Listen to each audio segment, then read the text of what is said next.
Well, first up, give us a rundown on what you were doing musically over in Adelaide before you made the move across.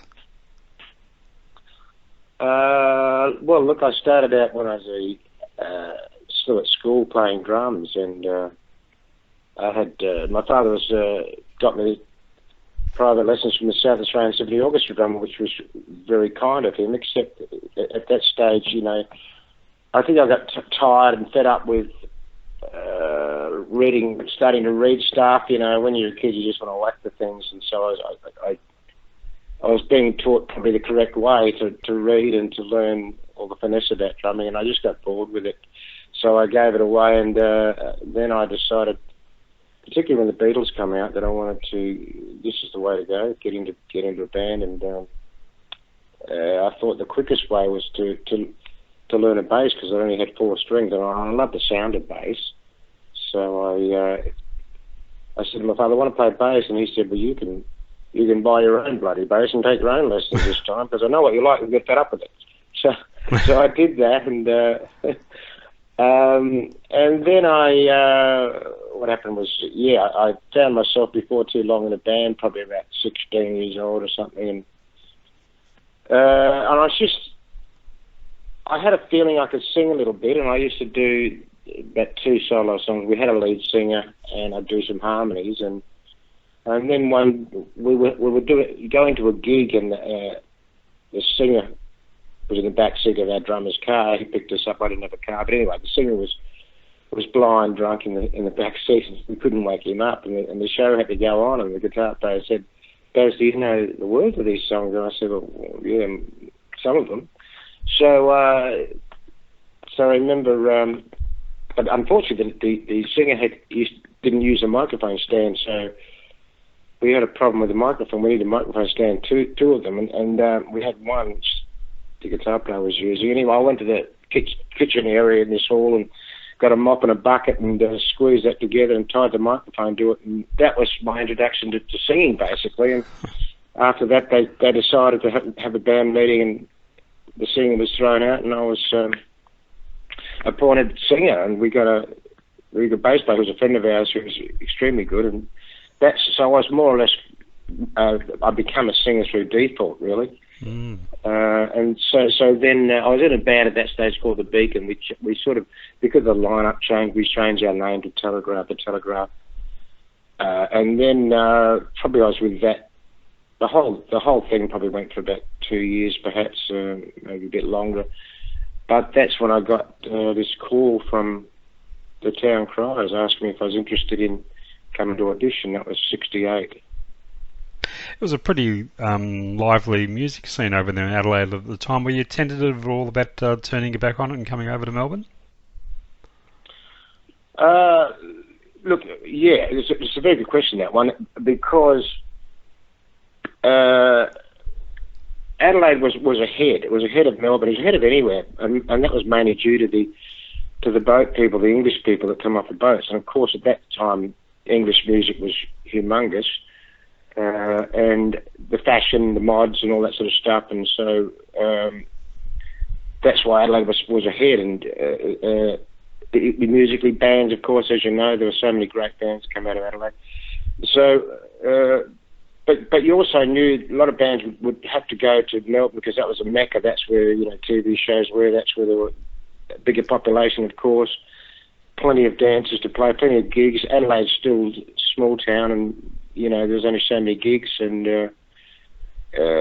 just people they just wanted to go to the big smoke, I guess. And so, but when I was offered the audition, I just thought, look, if I get the audition, I had a job at the time, and I'll be back on Monday, and they'd probably say, yeah, or we'll come over in a month or two and join the band. But as it turned out, they just said, look, we got uptight on Monday, and you've got the gig. And I said, I've got to go back to my job. And they said, oh, you can't. No, you're not going back. You're staying here. So only had enough clothes packed for the weekend, and that had to ring Mum. It was kind of, in some ways, it was probably a good way. There were no sad goodbyes. And I said, Mum, I'm not coming home. Can you pack my job in? So then I think it was about 6 months before I got home. After we actually got a gig in Perth, and on the way back Adelaide, and that was when I saw them next, and so that was kind of weird the way it happened. And then I did that gig, and of course that was pretty nerve-wracking because I was playing to people that a lot of friends that I'd gone to dances with, and sort of stepped up and joined the Town Criers, and so I guess I was very, very nervous, John, and I can just say I had a couple of beers to try and help me through those nerves. At that stage, I was only 19 or something. Yeah. So I don't think I think I was a bit disastrous on that gig. It was funny because the afternoon of that gig, I think I was having some beers with Dad, and they ended up going out, and I must have had a few more. And the next thing I know, there was someone giving me mouth-to-mouth resuscitation, trying to wake me up, which was the drummer of the band, because they came out to pick me up to do the gig, and I was flaked out on the floor, and Chris decided to give me mouth-to-mouth. They were concerned that I was dead. Anyway, so they woke me up, and yeah, so you can imagine I was pretty seedy when I went to do the gig. But that was, that was being young and scared, and a lot of water under the bridge, and you learn the craft and get better at it, hopefully. Yeah. Well, the band had already had a sizable hit before you joined. Were you a fan of the band beforehand? Yeah, well, I knew when they rang me, I knew who they were, and but I think the sad thing was when after Everlasting Love, which was a song they chose, Dr. Jeffrey Edelston was involved in financing and recording, and he just you may, I'm not sure if you know about that, but he would record songs sometimes, and he had a song that the Town Criers wanted to do called Love Machine, and that was basically made up of it was recorded by a bunch of studio musicians, or basically studio musicians, but they're all pretty well known too. They're like this mixture of the Twilight and the Strangers, and that was just and Town Criers wanted to do that, and he said, "Oh no, I'm going to give it to this band," which was the Pastoral Symphony, and there was no such band really. It was just a studio put together band, as I said. So he said, "No, you can't have that one, but you can do this one called Unexpectedly," and it was a ballad, and it was just it was a pretty dreadful song. Some people like it, but the majority didn't. And so he chose that song, and it almost wrecked their career in a way, because it was a huge flop. And so that's kind of when I joined, when they were, they'd had the hit, and then they were on the downslide, and they had I think the day I arrived, the manager took me out to they were doing a gig, and the band was good. The material they were doing was a bit suspect. They were doing a bit of bubblegum stuff, and just basically top 40 stuff, and they were dressed pretty ordinarily, and I was right into the mod scene and the dress and stuff. So I just thought, look, if I can, once they're comfortable with me, maybe I can try and influence them into dress and music, and pretty much that's what happened. I was pretty, I was into sort of clothes designing a bit and doing that, so we got into a better dress and we got a bit of an image. We had a keyboard player at the time too called John Taylor, and he decided to go on, because he wasn't really, he'd only played keyboards to learn keyboards quickly to get the gig, but he really wanted to play guitar and bass, and he left, and we thought, oh gosh, what are we going to do without the keyboard player? But we found that the four of us seemed to have a rockier sound and probably looked better and visually, and so we just stuck with that, the four of us, and then I found that we needed a record though, because that had the flop, but we'd had nothing written, and that time Sam was just not writing much. Sam was the guitar player, Sam Dunn, aka Melamed. So he, at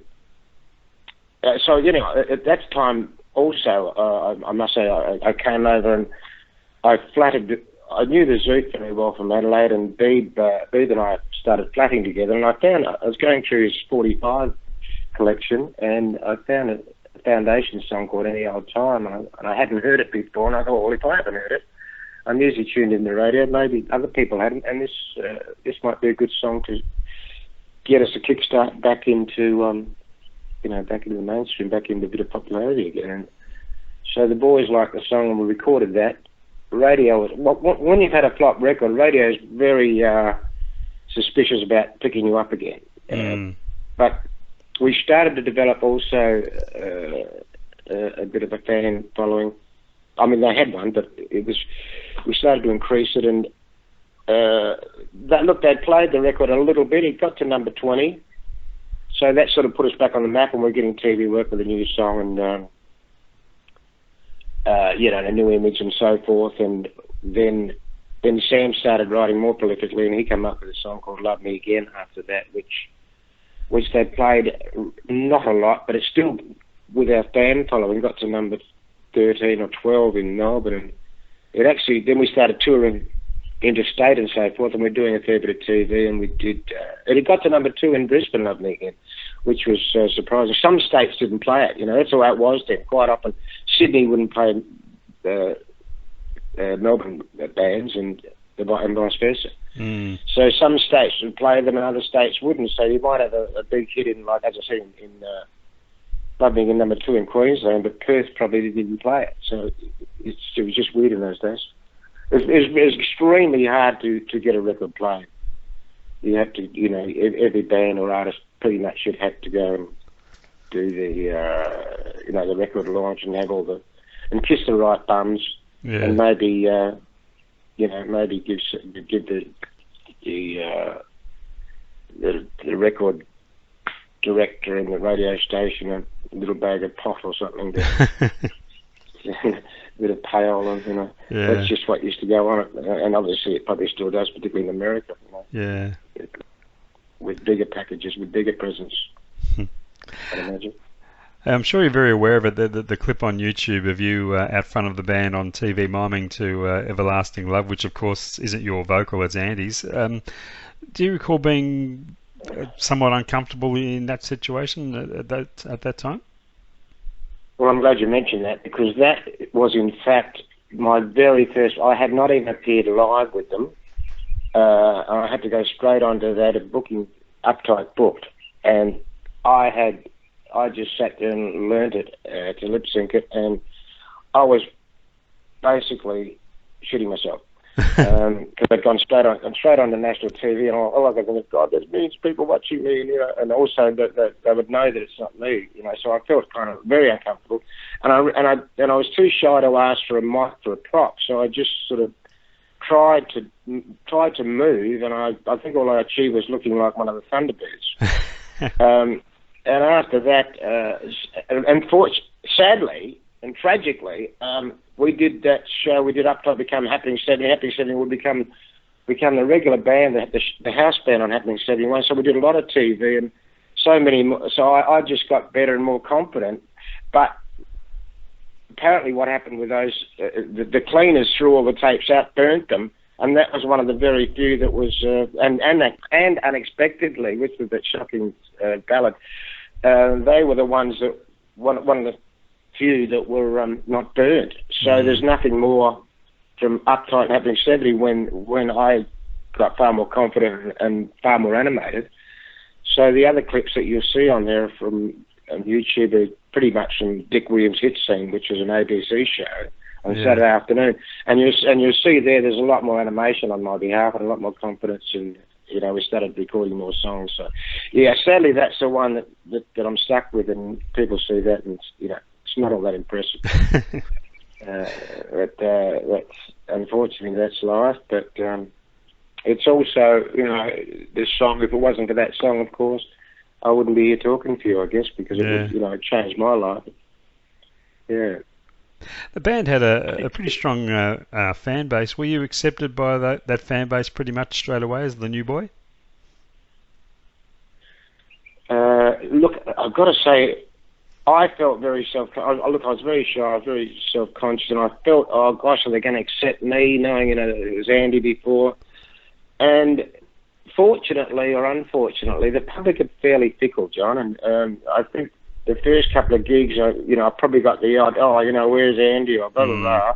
But it was a very quick acceptance, and I suppose, perhaps I wasn't the ugliest looking bloke on the block, that probably helped too. and before long, it was I was accepted, and as I said, we had a change of image. We kind of got far more popular than we had before, because before I joined, they hadn't even been out of Melbourne pretty much, and I think it's even though that was a big hit, but then we, as I said, we developed an image and we started doing our own material. There was a lot of criticism that we weren't original, we weren't doing our own stuff and doing covers, but that kind of changed when Sam wrote Love Me Then, followed by an even better song, I thought, called Living in a World of Love, which sadly came out during that record ban when there was a kerfuffle with the record companies and the radio stations, and apparently the record companies, I think, wanted a tiny % more royalties from the radio stations to play the records, and they said, well, bug you, we won't play them. We won't play Australian and English records. And that lasted, I'm not sure, up to a year, and that killed a lot of bands, because you needed a single every few months. And Living in a World of Love was picked up in Tokyo and got to number 3 or 5 in the Tokyo request charts. It was never released, but I've got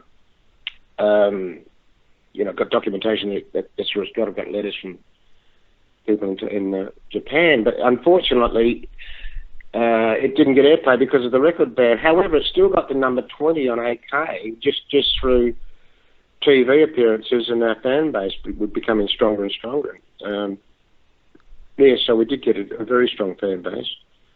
And so we just could sort of, I think that the band just got more and more popular, and then I think it was when the heavy started to happen after that record ban. Things were starting to the music was getting more serious. That was the days of a lot of bands, being stoned and with their heads down and playing 10-minute guitar solos and boring the shit out of everyone. The dancers started folding up, and because I thought, young girls are not going to be into this music, just self-indulgent stuff, and if young girls are not going to be in it, the blokes aren't going to go to the dances if the girls don't, and that's pretty much what happened. And then the pub scene started. So the bands like ourselves then and Zoot, they tried to overcome it, getting heavier.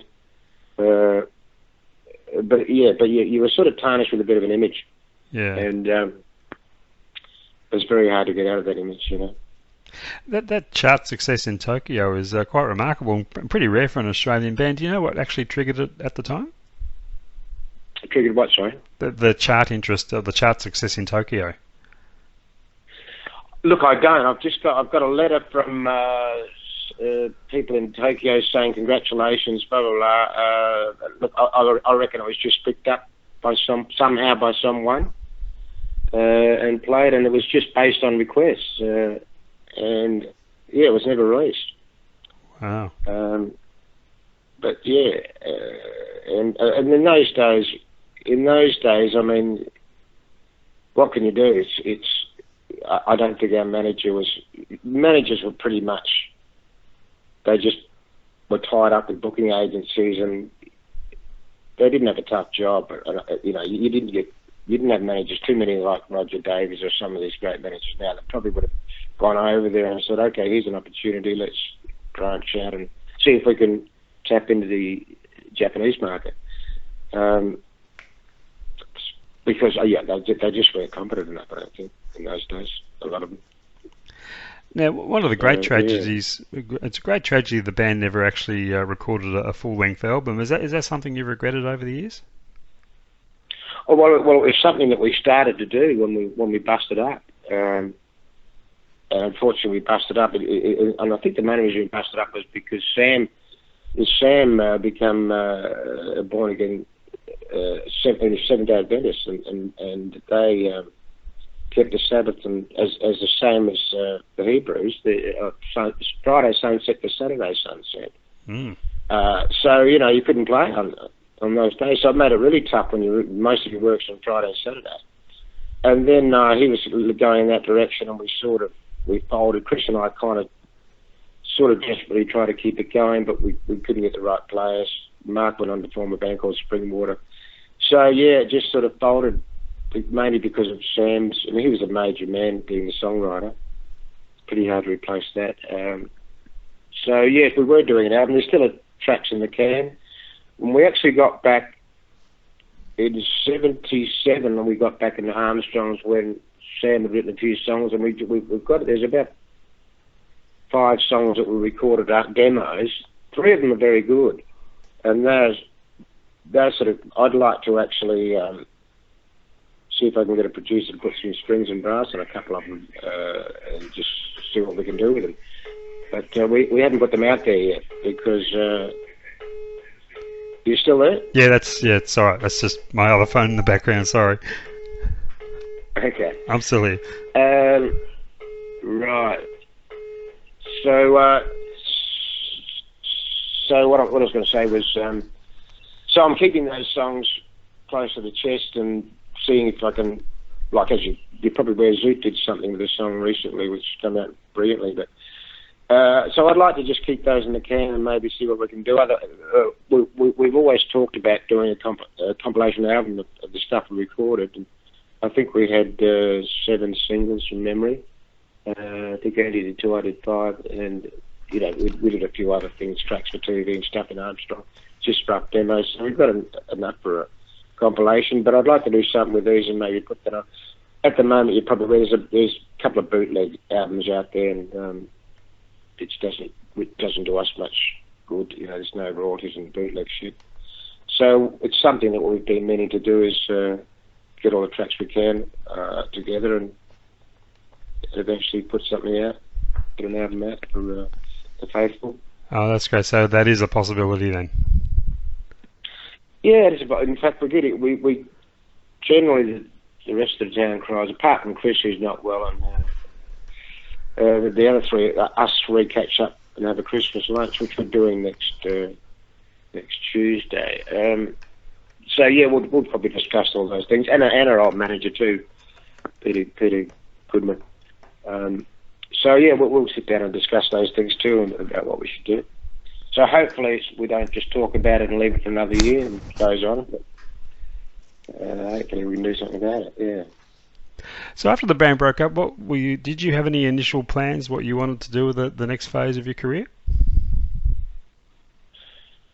No, I think after the band broke up, the realization gradually hit, and I was, I was kind of like scared in a way. Gosh, what am I going to do with myself? I don't have a trade. I've never finished any. I don't have any qualifications to do anything else. So I got a bit involved in the clothing trade. Chris and I opened a shop in Hardware Lane in the city. We were wholesaling and manufacturing high-waisted jeans at the time and women's clothes and stuff. So we did that for a while, but we're too inexperienced. And I think for a while I was on the dole wondering what the hell I'm going to do with myself. And then I got an offer to join a band called the Arrow Band, who were pretty much an original band, but it wasn't really, probably not my cup of tea. They were pretty heavy and they had a mellotron. And look, they were musically good, but I'm not sure whether it was my cup of tea. So I did that for a couple of years, and we did a bit around Australia. That kept me alive. And then then I sort of started a business which was painting and decorating, in fact. And I sort of continued doing that. I just fell into that by accident and distorted myself. So I managed to get by without having to work for anyone, and still haven't, I'm proud to say. After my father was an apprentice plumber when I was 14. But, then I think in 2004, I come back from overseas and got together with a guy called Peter Gregory in a band. He was in a band called The Amazing Flames, and he said, look, if you're doing nothing, we need a singer. It's not a great band, but they're working. So I said, had a look, and I said, oh yeah. Anyway, that metamorphosis, is that the right word, into another band. We sort of improved the band, and we've got some good players, and we formed a band called the Fabs, and that lasted for 14 years, and that eventually was getting work 4 or 5 nights a week, and I think we had a residency at the Golden Gate for about 5 or 6 years. So that kept me going, and just doing music was fantastic. And and we had some great players in that band. People like John Kirk and Kenny Exman, Joey Amenta, that's played with everyone, Randy Bullpin, that was with Mondo Rock, Chris Smith, that was with John English, bass player. We had some very good players, and it was a good band. And as I said there, that went for about 14 years, something like that. 84 to about 99, I think that probably was. So that sort of kept me going up to about 84 to, what did I say, 99. Yeah, so that kept me a fair chunk of of my work going. Mm-hmm. Kept me going. Now, what else? if I remember correctly, the Town Criers even got back together for a brief time there in the 90s for some 60s nostalgia type shows. Is that right? Yes, that is right. You've done your research, Sean. Good on you. There was a show, I think, in 96. 96, there was a show at Festival Hall. And it was pretty much the forerunner to the Long Way to the Top shows. It had people like Doug Parkinson, Glenn Sherrick, the Masters, some of the people from the early 60s, Marcy Jones, I think, Bobby and Laurie. So that was a forerunner for the Long Way to the Top. So we got back to do that in 96, and that was great. And we even had a little bit of brass section, so it was fantastic because the records started to sound more like the record was the brass section. And then they followed up the next year at, I think, the Entertainment Centre, which was great too. And it wasn't quite as crowded because they probably didn't 2 years together doing it each year didn't help, and it wasn't promotable. But because there's still a fair crowd, 2,000 people. So yes, we got back together to do that, which Mark, the bass player, was not keen because he hadn't played for so long, and he's pretty perfectionistic. And he said, "Oh no, I'm not going to do it. I can't play anymore. I haven't played for years." And I said, "Look, let's just get into rehearsal studio, and it's like riding a bike. We'll just do it bit by bit." And yes, slowly but surely, it came back to him, and he was fine. Oh, good. So we did that, and that's the last time we sort of played together, I think. Yeah. Now, last year you were inducted into the South Australian Music Hall of Fame. That must have been a great buzz for you. Oh yeah, it was. Yeah, it was particularly, being an Adelaide boy, and it's something to be proud of, and I was happy and surprised, and obviously it was a bonus because I was inducted with B. Birtles, who we played with all those years, and we're still good buddies. And he asked me to do the foreword to his book, which the title's escaped me. Every Day of My Life. Every Day of My Life. Yeah, just finished reading. It's a wonderful book. Yeah, it is a good book, isn't it? So I was pretty thrilled to be able to do it with Beeb, and we got a really great bunch of players and did a good concert, fabulous concert. After only 2 rehearsals, the band. It's just a pity we didn't have a gig or another rehearsal on our belt, because it would have been even better. But you obviously there'll be the odd mistake and people trying to remember stuff, and it could have been tighter. But look, it was great, and one of the best nights of my life that night. So that was something that I'm very proud of. Well, your friendship with Beeb goes right back to school days, I believe. Was it evident to you at that young age that he would go on to be a success in music? Well, with Beeb and I, it was more. I went to Marion High School, and Darryl Cotton did too, and we both played cricket. I was captain of the school team, and Darryl was in the team, so we become buddies there. And I don't recall talking about music, but and Darryl did Chrissy's Speech, which is out of Adelaide, an outer suburb, probably about an hour, 40 minutes or something. But so he started getting into music, and my band was playing a bit in Adelaide, and he he wanted to get into Adelaide, and I remember him asking me if I could get him some gigs, and I said, "Oh, look, it's not that easy to even get ourselves some gigs." But anyway, I think those Zoot finally got together and started playing in Adelaide for nothing, doing gigs for nothing to get work in Adelaide, which upset a lot of Adelaide bands because they were paying for nothing and taking work off the other bands. But I guess it worked for them; they got it fine.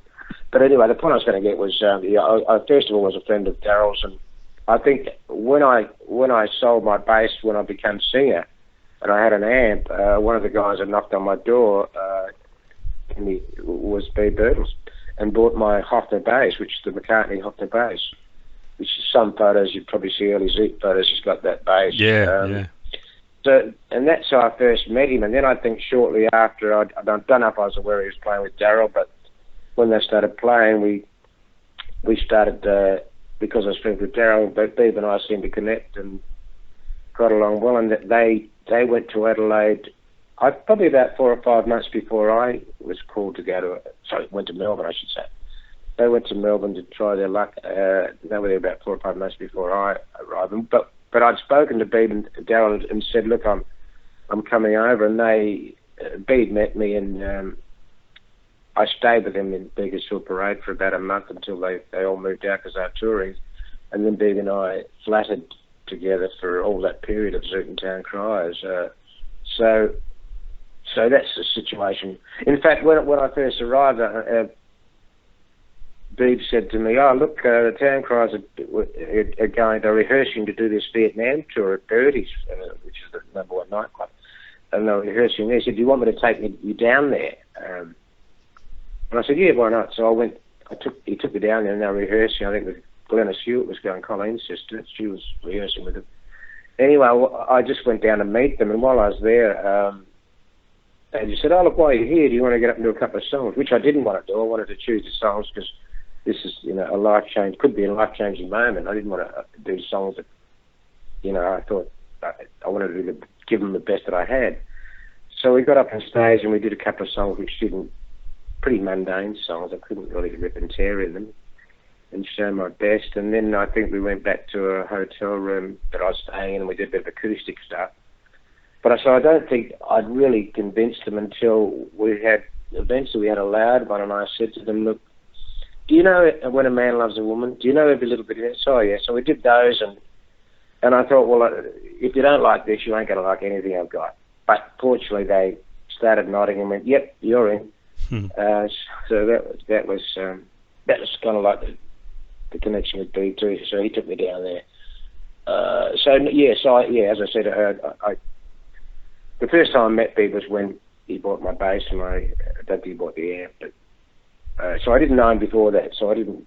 But yeah, obviously he was always influenced into music as we were as teenagers.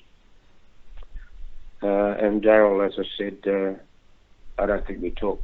We're probably about 14 then, 13 or 14 at school playing cricket. But I know I was starting to get into it, and perhaps he was, but we never discussed it. We were in different classes too, so we only catch up on the cricket field really.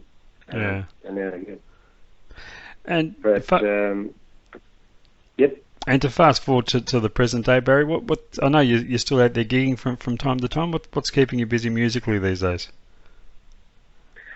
Well, I'm not. I'm spending 6 months of the year in Thailand now. I'm just sort of retired pretty much. So I'm just doing the occasional gig. I have been playing for probably about 8 or 9 years with a band called MLC Midlife Crisis, and but because I'm overseas, they had to get a replacement singer to fill in, and then it became probably too many members, too many mouths to feed, and they were going in a bit different direction. They've now metaphor is that word again, into Disturbing the Peace, which is basically a tribute to Van, a young band. Mm-hmm. So I've been.